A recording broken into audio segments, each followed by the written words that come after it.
Hello दोस्तों, इस video में आप सीखेंगे सॉलिड एज में 3D पार्ट डिजाइन करना। 3D पार्ट बनाने के लिए सबसे पहला टूल है एक्सट्रूड टूल। सबसे पहले जानते हैं एक्सट्रूड टूल किस तरीके से वर्क करता है। ये टूल किसी भी स्केच प्रोफाइल को यूज करता है 3D वॉल्यूम में कन्वर्ट करने के लिए। तो सबसे पहले हमें एक स्केच प्रोफाइल बनाना होगा।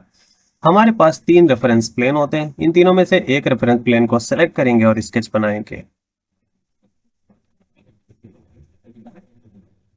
अब हम स्केच के अंदर आ चुके हैं और यहाँ से हम स्केच ड्रा करते हैं। तो सबसे पहले एक हम सिंपल बॉक्स बनाएंगे और इस बॉक्स को क्लोज कर लेंगे। इस तरीके से आप देखेंगे कि टॉप प्लेन में बॉक्स बन चुका है और यहाँ से स्केच के प्रोसेस को फिनिश कर देंगे। अब हमें कोई और एक्स्ट्रा स्केच नहीं बनाना, इसलिए इस प्रोसेस को भी कैंसिल कर दीजिए। यहाँ से हमें बताना पड़ता है कि सेलेक्ट फ्रॉम स्केच एंड फिर से क्लिक करना होता है, देन इसे एक्सेप्ट करना होता है। इसके बाद अब जैसे ही माउस को ऊपर या नीचे करेंगे ये स्टेप के बराबर, मतलब स्टेप 2 mm का है, तो हर बार 2 mm वॉल्यूम ऐड करता हुआ माउस के डायरेक्शन में एक्सट्रूड करेगा प्रोफाइल को। ऊपर अगर माउस है तो ऊपर करेगा, नीचे की ओर जाएंगे तो एक्सट्रूजन नीचे की ओर होगा। आप अपने डिजाइन के मुताबिक इसकी हाइट को सेट कर दें और क्लिक कर दें। इस तरीके से इसकी टोटल हाइट 32 हो गई है। आप इसे एडिट करना चाहते हैं तो यहाँ से भी आप एडिट कर सकते हैं। ठीक है, यहाँ पे ऐसे क्लिक करेंगे, जैसे ही क्लिक करेंगे देखिए 32 लिख के आ गया। इसको अगर आप 30 में कन्वर्ट करना चाहते हैं, 30 लिखा, इंटर किया, ये डिजाइन 30 mm पे सेट हो गए और फिनिश कर देंगे, तब जाके कंप्लीट फिनिश होगा। और इसके बाद अगर आप फर्दर आगे एक्सट्रूजन नहीं करना है तो आप इसे कैंसिल कर सकते हैं कि अब हमें एक्सट्रूड टूल यूज नहीं करना है। इस तरीके से एक ऑब्जेक्ट बन गया एक्सट्रूड टूल की हेल्प से। अब इस पाथ फाइंडर डिजाइन ट्री में नजर डालिए, यहाँ पे सबसे ऊपर आपको स्केच 1 मिलेगा, इसके बाद प्रो एक्सट्रूजन 1 मिलेगा। आप यहाँ पे क्लिक करके एक्सट्रूजन स्केच को आप यहाँ पे क्लिक करके स्केच को हाइड कर सकते हैं। इस तरीके से देखिए अब स्केच हाइड हो चुका है, अब ये स्केच अभी नजर आ रहा है। ओके, इसी तरीके से प्रो एक्सट्रूजन 1 ये फीचर मिल जाता है। आप अगर राइट क्लिक करेंगे इस पे तो पहला ऑप्शन दिखेगा एडिट डेफिनेशन का। यहाँ पे जाके फिर से आप एक्सट्रूजन की प्रॉपर्टीज को चेंज कर सकते हैं। जैसे अभी 30 mm है, 38 mm है, आप चाहते हैं 40 हो जाए तो यहाँ पे ऐसे क्लिक करें और इस वैल्यू को 40 कर दें एंड फिनिश। इसके साथ में ही कुछ और ऑप्शन को एक्सप्लोर करते हैं एक्सट्रूड से रिलेटेड। जब एक्सटेंड विंडो को ओपन करेंगे तो यहाँ पे देखिए डायरेक्शन के तीन ऑप्शन दिए गए हैं। पहला ऑप्शन है एक्सट्रूजन एट वन साइड। इसका मतलब है कि वन साइड एक्सट्रूड होगा, ऊपर होगा या फिर नीचे होगा, किसी भी एक साइड में होगा। बट नेक्स्ट ऑप्शन है एक्सट्रूड नॉन सिमेट्रिक, यानी दोनों तरफ होगा बट अलग अलग डिस्टेंस। जैसे ऊपर हमें करना था 24 एंड नीचे करना है 10। ऊपर 24 नीचे 10, आप दोनों डायमेंशंस को मॉडिफाई कर सकते हैं। जैसे इसको आपको 25 करना है, 25 लिखा, एंटर कर दिया इस तरीके से। एंड फिर से आप एक्सटेंट ओपन करेंगे तो फिर से एक्सट्रूजन को मॉडिफाई कर पाएंगे। इसके बाद ऑप्शन आपको मिलेगा सिमेट्रिक का। इसका मतलब ये है कि दोनों तरफ सिमेट्रिक एक्सट्रूड होगा। अगर आपने 50 mm एक्सट्रूड किया है तो ऊपर भी 50 नीचे भी 50, बट 50 होगा कैसे? अब ये 44 होता है, 50 ये देखिए।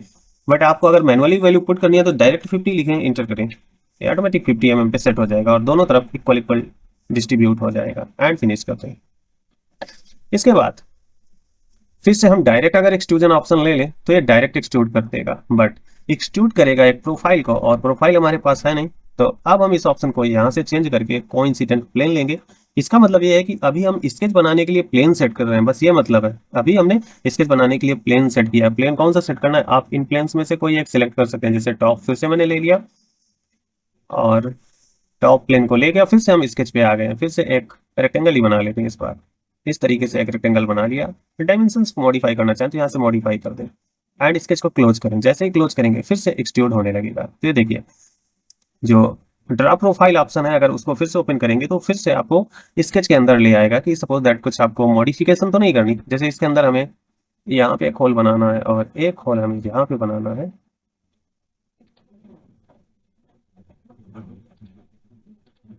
Okay and finish. आप जब भी ड्रा प्रोफाइल के ऑप्शन में क्लिक करेंगे वो आपको स्केच यानी प्रोफाइल को मॉडिफाई करने के लिए स्केच के अंदर ले जाएगा। इसके बाद एक्सटेंट में क्लिक करना है और फिर से इन ऑप्शंस को सिलेक्ट करना है, कैसा ऑप्शन रखना है, यानी एक्सट्रूड इन वन डायरेक्शन और सिमेट्रिक। इसके बाद ऐसे क्लिक करना है तो आप देखेंगे यहाँ से एक्सट्रूजन हो गया और बाकी डायमेंशंस भी नजर आ रही है। आप किसी भी डायमेंशन पे ऐसे क्लिक करके मॉडिफाई कर सकते हैं उसको। इसके साथ में कुछ ट्रीटमेंट के ऑप्शन दिखते हैं। ट्रीटमेंट का मतलब है अगर कुछ ड्राफ्ट ऐड करनी है इसमें तो आप ड्राफ्ट भी ऐड कर सकते हैं। जैसे 2 डिग्री ड्राफ्ट ऐड कर लिया और आउटसाइड की ओर ऐड करना है तो इस तरीके से आउटसाइड की ओर ऐड कर सकते हैं। ये ड्राफ्ट क्या होता है, ऐसे देखिए, मतलब थोड़ा सा टेढ़ा एक्सट्रूड होगा, एग्जैक्ट सीधा नहीं होगा। ये प्लास्टिक डिजाइन में बहुत यूजफुल होता है। तो अभी अगर आप इसको बंद करना चाहते हैं तो नो ट्रीटमेंट में क्लिक कर दें तो ये नो ट्रीटमेंट हो जाएगा एंड फिर से यहाँ पे प्रीव्यू करके इसे फिनिश कर दो इस तरीके से। अब देखिए फिर से एक नया एक्सट्रूजन इसके ऊपर बनाना है, कुछ और मटेरियल हमें कट करना है इसके अंदर से। तो यहाँ से ऑप्शन दिखते हैं कि आप मटेरियल ऐड करना चाहते हैं या फिर मटेरियल, ये देखिए ये ऐड है, ये रिमूव है और ये ऑटोमेटिक है, मतलब गैस कर लेगा अगर कट करना है या रिमूव करना है वो ऑटोमेटिक कर लेता है। चलिए इसको समझाते हैं किस तरीके से वर्क करता है। हमने इस प्लेन को सेलेक्ट किया है क्योंकि यहाँ पे कोइंसिडेंट लगा हुआ है, तो जैसे आप इस प्लेन को सिलेक्ट करेंगे आपको स्केच में ले जाएगा और फिर से हमने एक सर्कल ले लिया बीचों बीच और फिनिश। इसके बाद फिर से देखिए अभी ऑप्शन ऑटोमेटिक पे लगा है, इसका मतलब है ऊपर की ओर जाएंगे तो मटेरियल ऐड होगा, नीचे की ओर ले जाएंगे तो मटेरियल रिमूव होने लगेगा। ये है ऑटोमेटिक का मतलब। अगर आपने सिर्फ और सिर्फ ऐड लिया मटेरियल तो मटेरियल ऐड होगा, ऊपर जाएंगे तो ऐड होगा मटेरियल, नीचे जाएंगे तो भी ऐड होगा बट रिमूव नहीं करेगा। अगर आपने ऑप्शन रखा है एक्सट्रूड कट तो सिर्फ और सिर्फ ये मटेरियल को कट करेगा। ऊपर अभी कोई पहले से वॉल्यूम है नहीं इसलिए कुछ कट नहीं हो रहा। जैसे ही नीचे को लेके जाएंगे देखिए मटेरियल रिमूव होने लगेगा।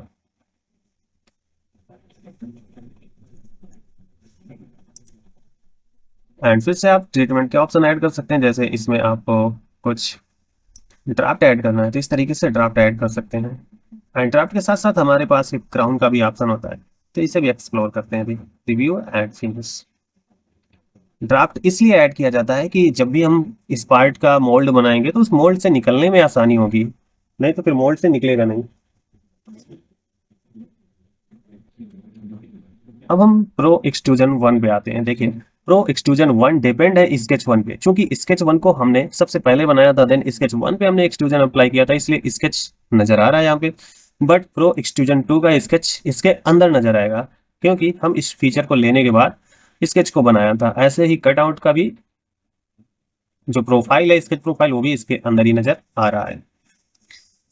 यहाँ से आपको अगर किसी फीचर को डिलीट करना है तो यहाँ से एक बार में देखिए डिलीट कर सकते हैं और इसके साथ साथ सप्रेस कर सकते हैं। सप्रेस का मतलब होता है कि इसके इफेक्ट को खत्म करना, बट डिलीट नहीं किया है। इन फ्यूचर अगर जरूरत पड़ी तो इसको अनसप्रेस कर देंगे तो फिर से वो फीचर आ जाएगा, बट अगर डिलीट कर देंगे तो कंप्लीटली डिलीट हो जाएगा, फिर अगर उसको चाहेंगे भी तो नहीं ला पाएंगे।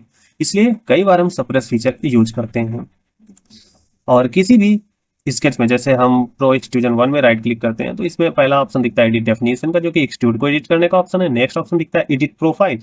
अगर इस पर क्लिक कर देंगे तो ये फीचर जिस भी स्केच पे डिपेंडेंट है उसे मॉडिफाई करने के लिए स्केच टैब के अंदर भेज देगा, देखिए, है ना। तो यहाँ से आप इसको मॉडिफाई कर सकते हैं। जैसे इसको 50 करना है तो 50 लिखा एंटर किया एंड क्लोज कर देंगे तो ये चेंजेस आपके डिजाइन में रिफ्लेक्ट होंगे। और इसके बाद अगर आप इसके एक्सट्रूजन का जो मेथड है वो वन साइड करना चाहते हैं तो एक्सटेंड में जाएं और यहाँ से कभी भी आप इसको चेंज कर सकते हैं इस तरीके से। और इसकी हाइट को भी आप कभी भी चेंज कर सकते हैं। जैसे हाइट को करना है 40 सो 40 लिखा एंटर कर दिया इस तरीके से। अब आ जाते हैं ट्रीटमेंट के ऑप्शन पे। ट्रीटमेंट में पहला ऑप्शन है ड्राफ्ट। सो ड्राफ्ट के बारे में जान ही गए होंगे कि अगर ड्राफ्ट अप्लाई कर देंगे तो देखेंगे हल्का सा ये अंदर की ओर दब गया, मतलब टेढ़ा हो गया, इसे कहते हैं सिंपल। ये ड्राफ्ट है, इसकी साइड को आप फ्लिप कर सकते हैं, बाहर की ओर हो गया या फिर अंदर की ओर एंगल चेंज कर सकते हैं। इसके बाद एक ऑप्शन होता है क्राउन का। क्राउन ऑप्शन लेंगे तो यहाँ पे आपको एक रेडियस की वैल्यू डालनी होगी। ये वैल्यू जितनी ज्यादा होगी ये क्राउन उतना कम टेढ़ा बनेगा। जैसे 200 ले लिया तो देखिए कम टेढ़ा बन रहा है। अगर यही वैल्यू आपने 50 ले ली, रेडियस 50 ले ली, इसके बाद आप देखेंगे तो इसका जो स्लोप है, कर्व है, वो बढ़ जाएगा। ओके, सो यहाँ पे हम 100 ले लेते हैं। इसके बाद आप चाहें तो इसे फ्लिप आउटसाइड कर सकते हैं। ये देखिए, मतलब अभी आउटसाइड था, अब ये इनवर्ड हो गया। इसी तरीके से इसका ये जो क्राउन है, अभी क्राउन का जो स्लोप है, देखिए इसका कर्वेचर है बाहर की ओर है, इसे भी आप चेंज कर सकते हैं। ये अंदर की ओर हो गया फिर बाहर की ओर हो गया। इसको फाइनल ऊपर से आप देखेंगे तो ये डिजाइन कुछ इस तरीके का नजर आएगा। Review and finish. है।